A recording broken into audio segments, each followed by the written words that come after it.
Baik, pada kesempatan ini kami dari kelompok 3 dalam mata kuliah kewirausahaan, kami akan membawa sebuah bisnis yang bernama ekologi. Ekologi ini berasal dari bahasa Prancis yang berarti ramah lingkungan. Kami beranggotakan kelompok. Perkenalkan, nama saya Herianto dengan NIM 22611011251. Perkenalkan, nama saya Willy Andresen dengan NIM 22611011173. Perkenalkan, saya Lia Sandriani dengan NIM 22611011215. Saya lanjutkan dengan Bu Dahlia dengan NIM 22611011269. Perkenalkan, dengan saya Irdian Wilandra dengan NIM 22611011153. Perkenalkan saya, nama Sariningsih dengan nomor NIM 22611011199.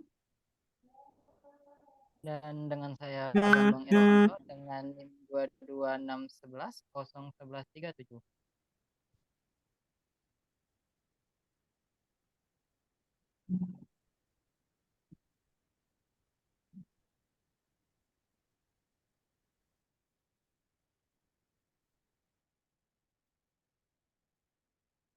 Baik, kita lanjutkan dengan latar belakang ekologik.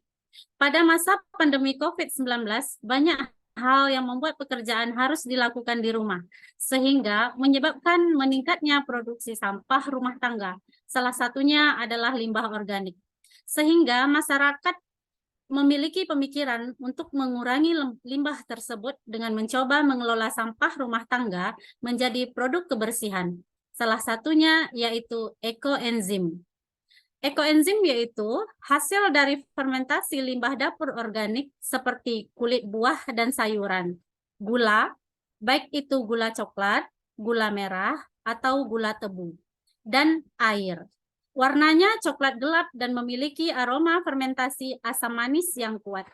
Produk ini memiliki sangat banyak manfaat, salah satunya dalam proses pembuatan ekoenzim yang melepaskan gas ozon atau O3 dan dapat mengurangi karbon dioksida atau CO2 di atmosfer agar dapat mengurangi efek rumah kaca dan global warming.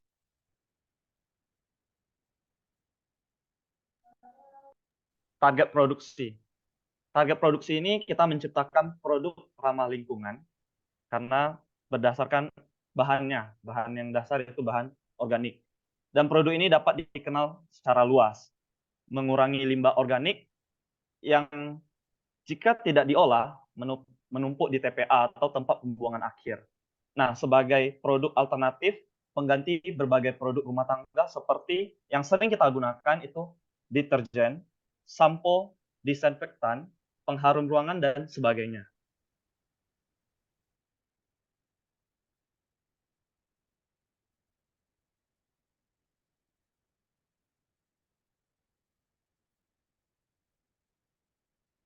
Produk.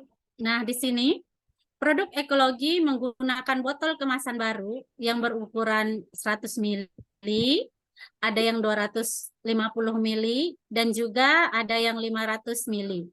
Hal ini bertujuan agar konsumen dapat memilih sesuai dengan kebutuhannya. Selanjutnya, tahapan pembuatan produk. 1. Bersihkan wadah dari sisa sabun atau bahan kimia. Selanjutnya, ukur volume wadah. Masukkan air bersih sebanyak 60% volume wadah. Yang kedua, masukkan gula sesuai takaran, yaitu 10% dari berat air. Yang ketiga, masukkan potongan sisa sayuran dan buah, yaitu 30% dari berat air, lalu aduk rata. Yang keempat, tutup rapat dan simpan wadah di tempat kering dan sejuk dengan suhu dalam rumah. Beri label tanggal pembuatan dan tanggal panen. Selanjutnya, diamkan selama 3 bulan. Lalu setelah 3 bulan, buka wadah setiap hari di minggu pertama untuk membuang gas yang dihasilkan. Selanjutnya aduk di hari ke-7 dan ke-30. Untuk bulan kedua, buka wadah setiap 2-3 hari sekali, dan bulan ketiga, buka wadah setiap 1 minggu sekali. Yang kelima, setiap 3 bulan, sering ekoenzim menggunakan kain kasa atau saringan, kemudian simpan di botol atau plastik tertutup. Saat membuat ekoenzim, ingat rumus perbandingannya adalah 10:1:3.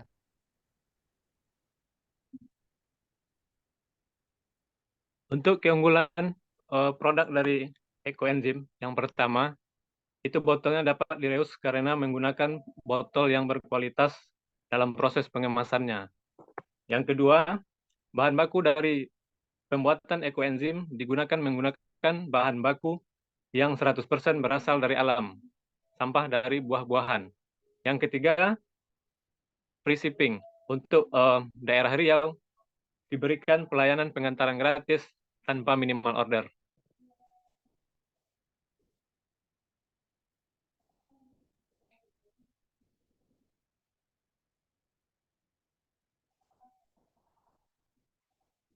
Analisa kompetitor ini dalam penjualan produk ekologik ini, ekoenzim, kita juga ada produk kompetitor di mana perbedaannya jelas sekali.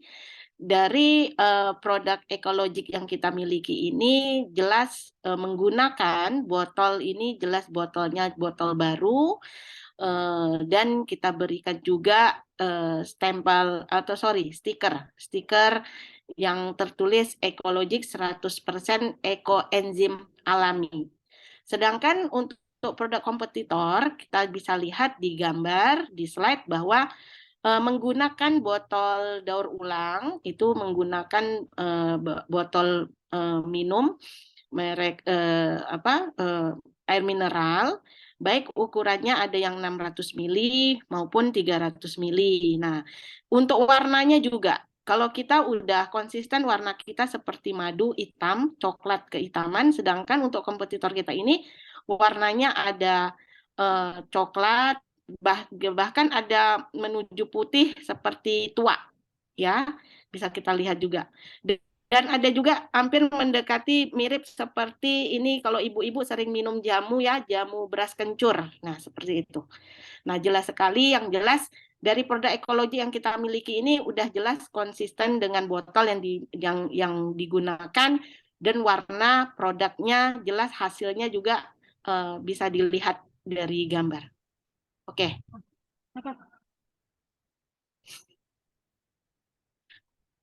Target pasar. Target pasar ini ada 3. Kita targetnya ke jelas ini ada Pak Tani atau perkebunan, pertanian, ya, bisa digunakan untuk pupuk. Terus lagi untuk kebutuhan rumah tangga, khususnya untuk kebersihan rumah, dan juga untuk kebutuhan membersihkan diri, mulai dari sabun, odol, sampo. Nah, itu bisa digunakan. Khusus untuk odol, ini cukup kumur-kumur saja, ya, seperti kita penggunaan odol pada umumnya, seperti itu. Ya.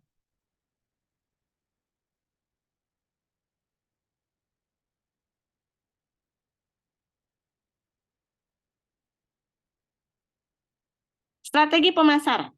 Strategi pemasaran yang kita gunakan saat ini, kita udah ada menggunakan Facebook, Twitter, Instagram, YouTube, WhatsApp, dan ada ini lambang apa ya? Sorry. Facebook Messenger ya, Bu ya? Messenger. Ya, Messenger ya. Oke. Dan untuk kedepannya, biar untuk perluasan pasar juga, kita akan menggunakan e-commerce, Shopee, Tokopedia. Nah, harapannya kenapa? Yang jelas produk ini jelas dari awal sudah dijelaskan tadi, ramah lingkungan, dan harapannya harganya sangat murah, dan tentu pasti banyak peminatnya, dan pasti pemesanannya juga semakin banyak, harapan kita. Oke.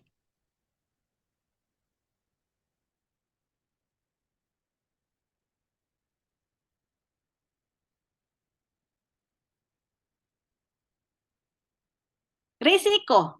Untuk risiko ada 3 risiko keuangan, risiko operasional, dan risiko strategik. Risiko keuangan di sini yang jelas awal mula untuk memulai produk ini, memulai untuk menjalankan usaha ini pasti cash flow-nya negatif. Di mana? Kenapa? Karena kita membutuhkan modal.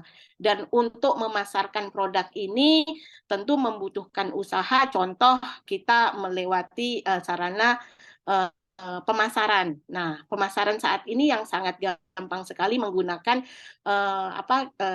ke teknologi, ya, seperti yang sudah saya sampaikan tadi, strategi pemasarannya, ya.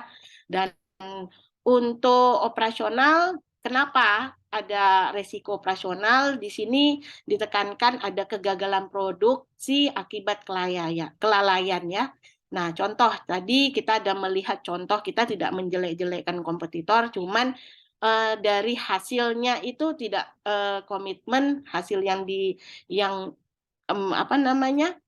bahan grogi yang dihasilkan itu warnanya tidak konsisten, ada yang putih. Nah, seperti itu. Yang jelas mungkin ada tahap produksinya yang kelewat seperti itu. Terus yang terakhir itu resiko strategik, di mana masuknya kompetitor baru dengan harga produk yang lebih murah. Nah, ini dia. Maksudnya di sini resiko strategik ini dengan produk yang dihasilkan ramah lingkungan ini, bahannya semua dari alam, tentu modal yang dibutuhkan juga mungkin tidak semahal dari yang kita bayangkan. Tentu akan ada pihak kompetitor yang muncul, yang berani banting harga. Itu yang menjadi risiko buat kita memasarkan produk ini.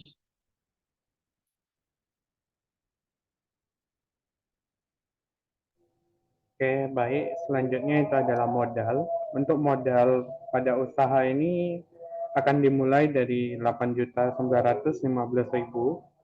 yang terdiri dari peralatan produksi sebesar 3%, inventaris sebesar 63%, perlengkapan operasional sebesar 0%, itu karena cuma 35.000 jadi dianggap 0%, dan modal kerja itu sebesar 34%. Untuk keuangan, proyeksi keuangannya adalah selama 3 tahun pertama itu total arus masuk pada tahun pertama 12.600.000. Ini angkanya didapatkan dari hasil penjualan 315 botol dikalikan dengan harga pasar yaitu sebesar 40.000. Dan total pengeluaran modal untuk pembuatan 315 botol itu adalah sebesar 14.744.000. Maka pendapatan bersih pada tahun pertama itu akan negatif, yaitu negatif sebesar 2.124.000 atau negatif 14,54%. Untuk pada tahun berikutnya, itu pada tahun 2025, direncanakan kita menjual sebanyak 320 botol, itu dengan biaya 12.192.000, maka akan mendapatkan profit sebesar 608.000 atau sekitar 4,99%. Untuk tahun 2026 di sini kita menargetkan menjual sebanyak 400 botol dengan biaya pembuatannya adalah sebesar 14.860.000. Maka pendapatan bersih yang akan didapatkan pada tahun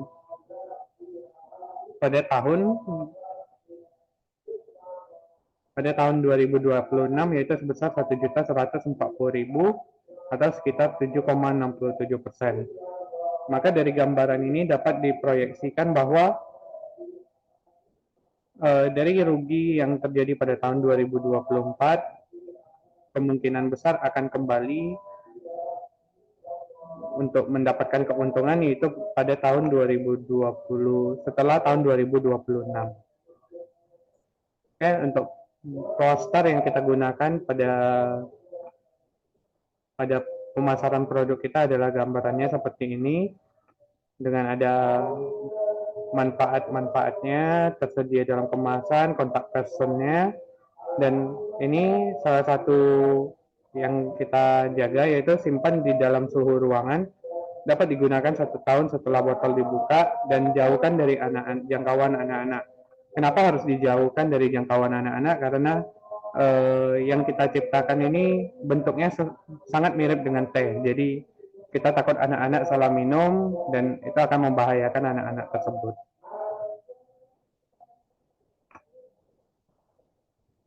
Baik, sekian dari presentasi dari kelompok kami. Terima kasih. Apabila ada lebih dan kurang, kami mohon maaf. Semoga dengan penjelasan singkat ini dapat menambah wawasan kita semua. Terima kasih.